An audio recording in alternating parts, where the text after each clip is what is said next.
नमस्कार, मैं हूं आपके साथ नेहा दुबे। एपीएन के लोकप्रिय कानूनी प्रोग्राम लीगल हेल्पलाइन में आप सभी का बहुत स्वागत है। इसमें हमारे कानूनी विशेषज्ञ रोजमर्रा की जिंदगी की समस्याओं से जुड़े कानूनी मसलों पर आपकी शंकाओं का समाधान करते हैं। आप भी इस खास कार्यक्रम के माध्यम से जुड़ सकते हैं, फोन करके कानूनी राय ले सकते हैं। आज हम आपको प्रॉपर्टी रजिस्ट्रेशन से जुड़े हुए कानूनी प्रावधान की जानकारी देंगे। जब भी हम प्रॉपर्टी खरीदते हैं तो उसका रजिस्ट्रेशन करवाना बेहद जरूरी होता है। रजिस्ट्रेशन एक्ट 1908 के सेक्शन 17 के मुताबिक सभी लेन देन जिसमें एक अचल संपत्ति की बिक्री शामिल होती है को रजिस्टर्ड कराना बहुत जरूरी होता है और काफी जरूरी माना जाता है। इसका मतलब यह है कि अचल संपत्ति की बिक्री से जुड़े हुए सभी लेन देन को पंजीकृत कराना बेहद जरूरी है। साथ ही गिफ्ट में दी गई प्रॉपर्टी और 12 महीनों से ज्यादा की अवधि के लिए लीज पर भी दी गई संपत्ति को भी अनिवार्य रूप से पंजीकृत यानी कि रजिस्टर्ड कराना जरूरी होता है। रजिस्ट्रेशन के लिए जरूरी दस्तावेज जमा करवाने पड़ते हैं, साथ में उचित फीस भी दी जाती है। तो ये तो थी बुनियादी जानकारी। विस्तार से जानकारी देंगे हमारे आज के कानूनी विशेषज्ञ अधिवक्ता नवीन पांडे जी। बहुत स्वागत है सर आपका।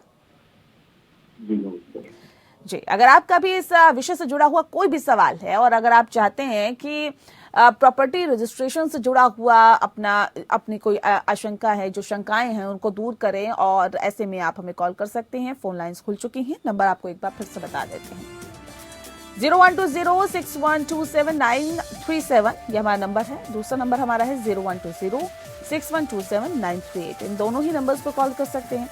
और प्रॉपर्टी रजिस्ट्रेशन से जुड़ी हुई कोई भी कानूनी सलाह आपको चाहिए तो आप हमें कॉल कर सकते हैं।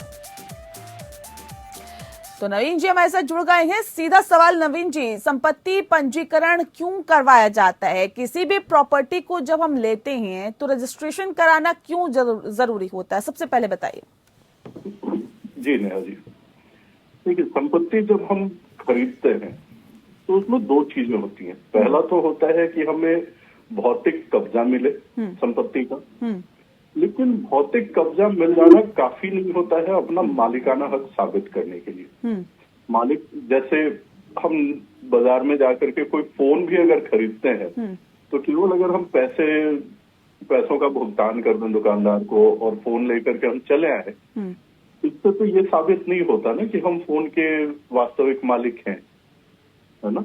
जब तक हमें कोई बिल इशू करके दुकानदार न दे, हम मालिक अपने आप को साबित नहीं कर सकते। इसी प्रकार अचल संपत्ति में भी जब हम कोई जमीन या मकान खरीदते हैं तो कब्जा मिलना बस इतना साबित करता है कि उस प्रॉपर्टी पर, चाहे वो जमीन हो या मकान हो, उस पर हमारा कब्जा है। लेकिन यदि हम इस चीज को, इस पूरे प्रक्रिया को अगर हम पंजीकृत करा लेते हैं तो हमारे पास कागजात भी हो जाते हैं जिससे हम साबित कर सकते हैं कि प्रॉपर्टी के ऊपर मालिकाना हक हमारा है। आगे फायदे ये भी है कि अगर हमारे पास में कागजात हैं संपत्ति के पंजीकरण के, तो हम कई तरह के जो फ्रॉड होते हैं प्रॉपर्टी के सेल और परचेज में, उससे भी हम बच सकते हैं। तो इस वजह से प्रॉपर्टी का रजिस्ट्रेशन जो है वो बड़ा ही आवश्यक विषय है। ठीक है। क्या संपत्ति पंजीकरण कराना अनिवार्य होता है? क्योंकि अमूमन हम देखते हैं कि हमेशा जब भी कोई प्रॉपर्टी खरीदी जाती है तो उसका रजिस्ट्रेशन कराना जरूरी कहा जाता है। क्या ऐसा है क्या? जी बिल्कुल।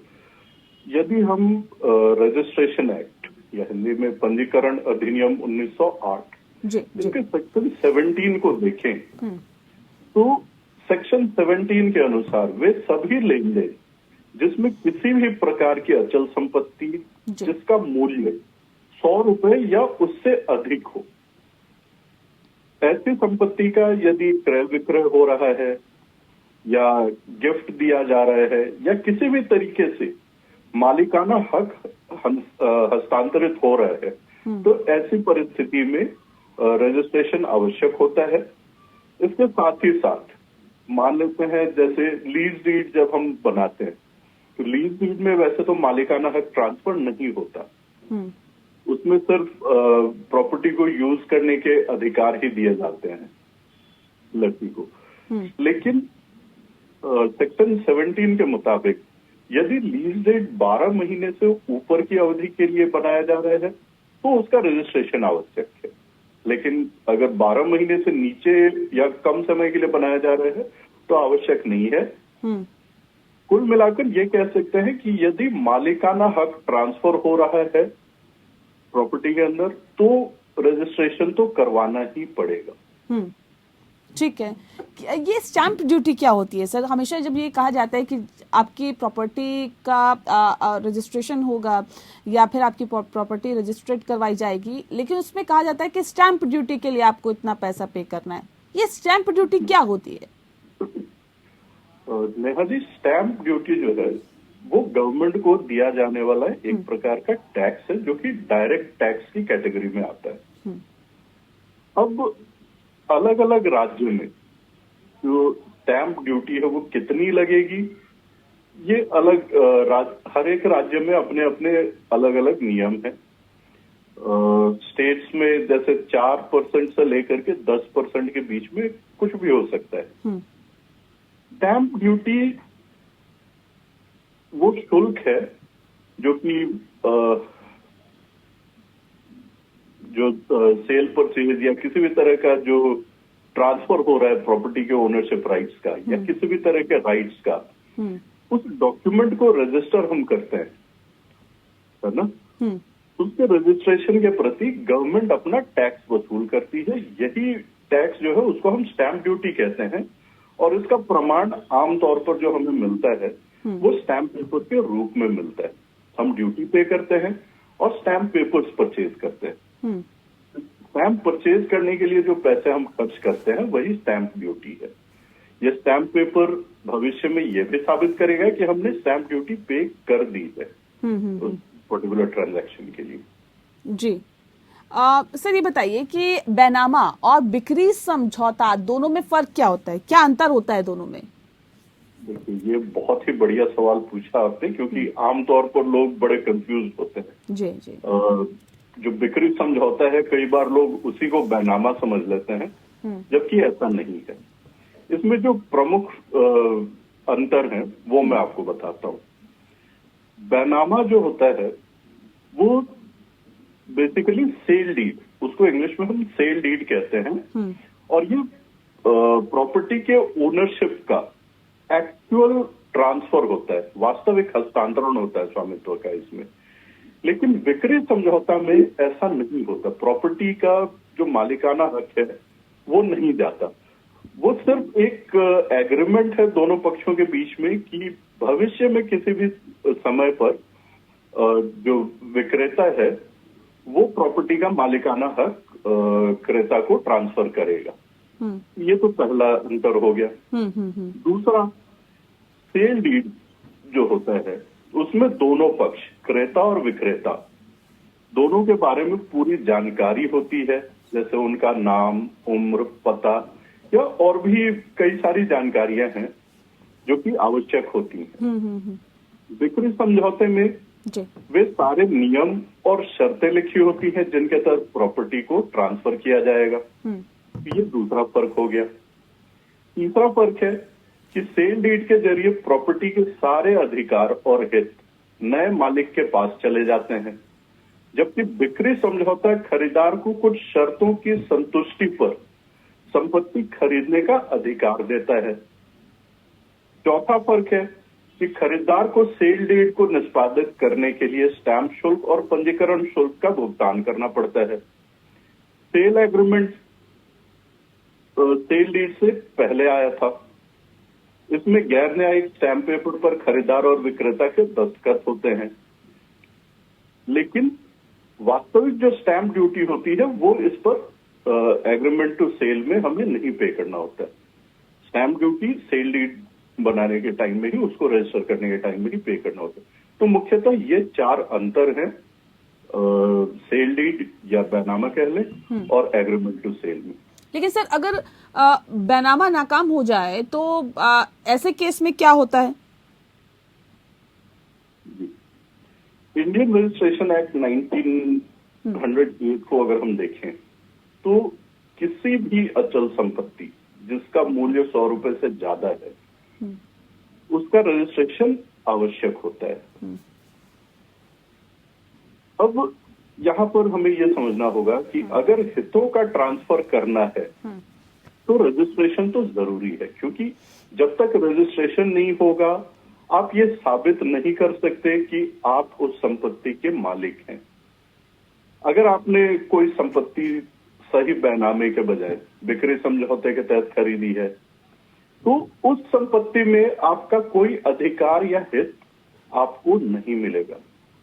ट्रांसफर ऑफ प्रॉपर्टी एक्ट के सेक्शन 53A में सिर्फ इतना आपको प्रोटेक्शन दिया गया है कि अगर आपको प्रॉपर्टी का पोजीशन मिल गया है लेकिन रजिस्ट्रेशन नहीं हुआ है तो ऐसी परिस्थिति में जो विक्रेता है वो आपको बेदखल तो नहीं कर सकता, लेकिन आप दोनों के बीच में हमेशा के लिए एक विवाद रह जाएगा कि वास्तविक मालिक कौन। और कानूनी तरीके से यदि हम देखें तो जब तक रजिस्ट्रेशन नहीं होता तब तक मालिकाना हक ट्रांसफर नहीं होता। तो हम सेफली ये चीज कह सकते हैं कि यदि बैनामा नाकाम हो जाए या बैनामा हो ही ना तो ऐसी परिस्थिति में आपको मालिकाना हक जो है वो नहीं मिलता। बेशक आप उस प्रॉपर्टी के कब्जे में हो पर आप अपने आप को मालिक नहीं साबित कर सकेंगे।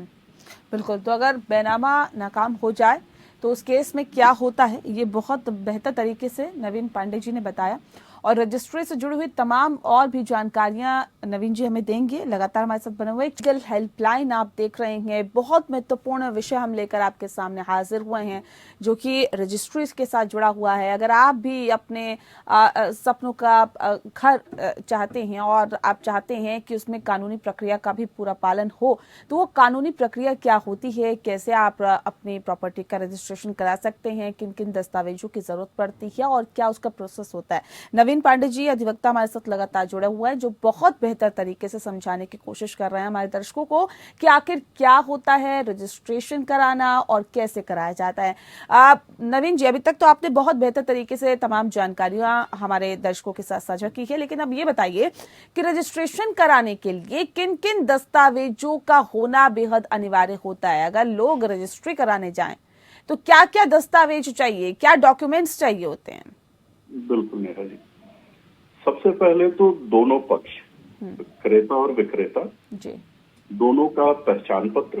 पहचान पत्र के लिए कुछ ऐसे दस्तावेज हैं जिनको मान्य करार दिया गया है। इनमें से कोई भी एक डॉक्यूमेंट आईडी प्रूफ के तौर पर आप वहां पर दिखा सकते हैं, जैसे कि आपका आधार कार्ड हो गया, पैन कार्ड, भारत सरकार या भारत सरकार या राज्य सरकार द्वारा जारी किया गया कोई भी मान्यता प्राप्त पहचान पत्र, इनमें से कोई एक आप वहां पर प्रस्तुत कर सकते हैं।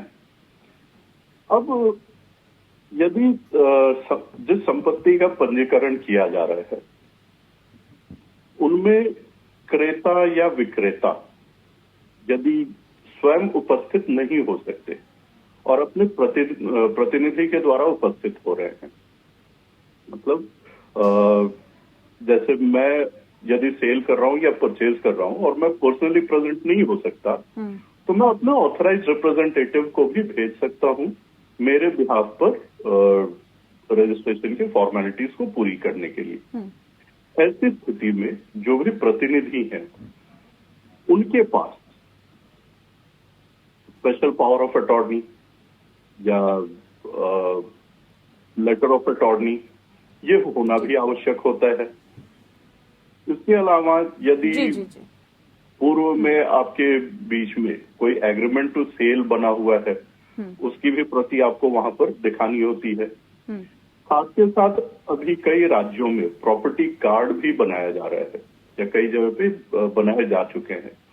यदि आपकी प्रॉपर्टी का भी कोई प्रॉपर्टी कार्ड बना हुआ है तो उसको भी आपको वहां पर प्रस्तुत करना होगा। ठीक है नवीन जी, अभी आप इसके बारे में और भी डिटेल में जानकारी लेंगे, लेकिन इस वक्त हमारे साथ एक दर्शक फोन लाइन पे जुड़ गए हैं, उनसे सवाल ले लेते हैं। चिंतामणि जी हैं, चिंतामणि शाह जी हमारे साथ हैं वाराणसी से। चिंतामणि जी, बहुत स्वागत है आपका, बताइए क्या है सवाल आपका? सवाल ये है कि एक यही बगल में एक सदलपुर गांव है, सदलपुर गांव में शांति देवी के नाम पर मैंने जमीन खरीदा था 2004 में। तो जमीन खरीदे थे और पार्टनरशिप में खरीदे थे। तो हम बीच में नहीं थे। पार्टनर वाला जो हमारा बगल वाला है ना, उसने एक बीच में दीवार खड़ा कर दिया।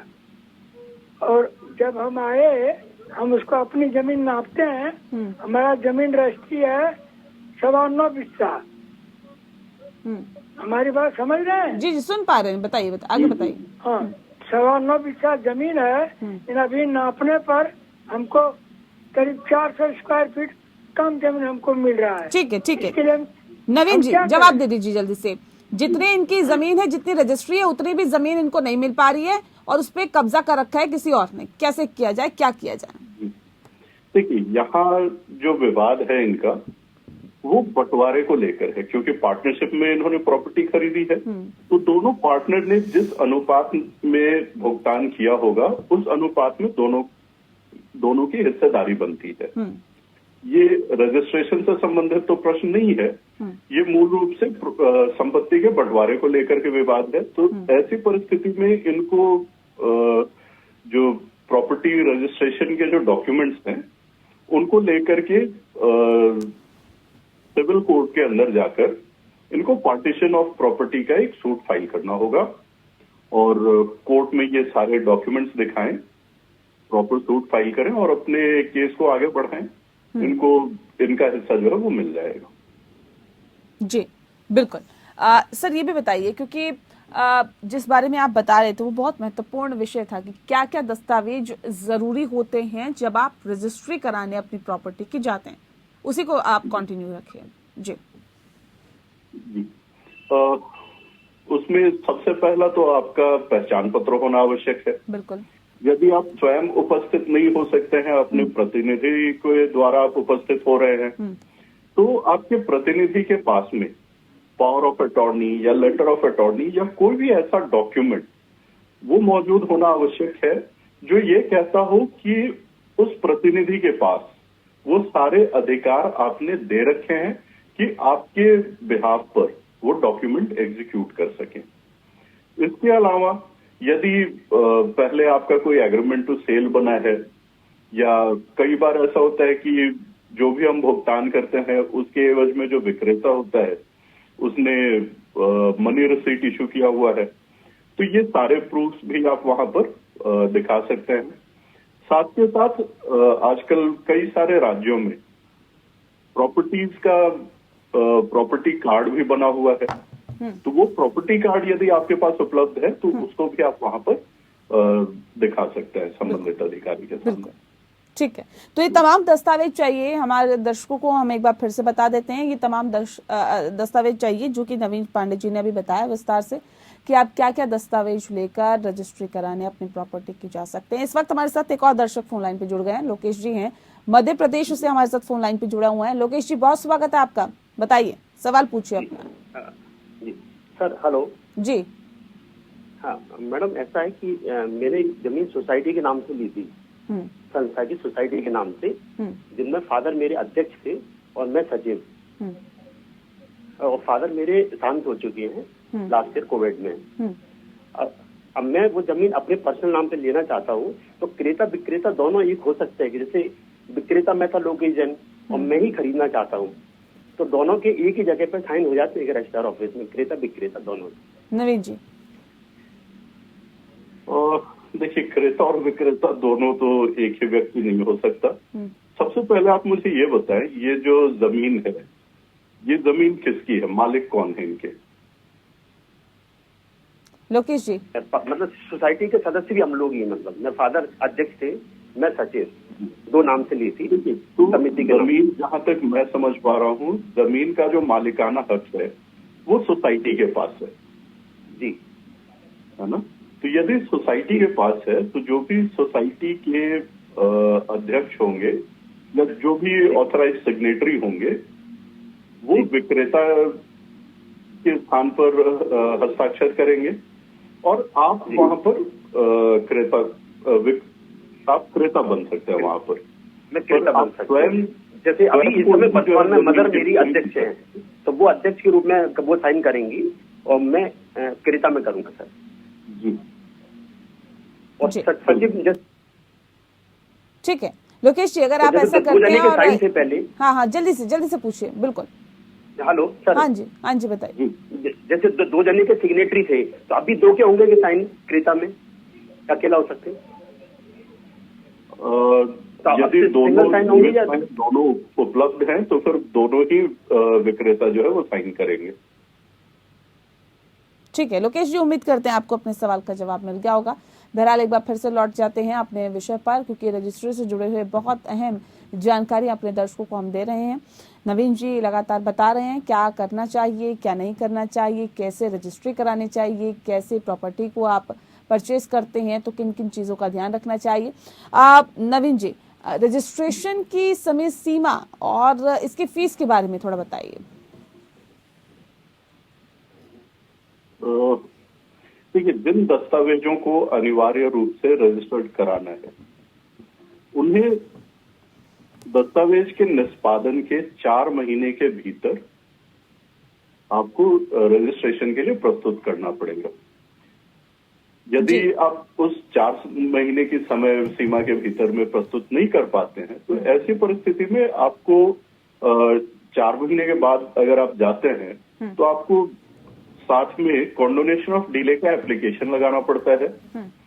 ये कॉन्डोनेशन ऑफ डिले का एप्लीकेशन जब आप वहां पर सबमिट करेंगे तो आपको फर्दर 4 महीने का टाइम दिया जा सकता है, लेकिन उसके साथ में उसकी पेनल्टी भी लगती है, जो कि वास्तविक रजिस्ट्रेशन फीस के 10 गुना तक हो सकती है पेनल्टी। तो इसलिए मैं तो यही सलाह दूंगा कि 4 महीने दस्तावेजों के निष्पादन के 4 महीने के भीतर आप रजिस्ट्रेशन के लिए अप्लाई कर दें। और प्रॉपर्टी की रजिस्ट्रेशन की जो फीस होती है वो आमतौर पर प्रॉपर्टी का जो भी वैल्यू है उसके 1% के आसपास तक होता है। और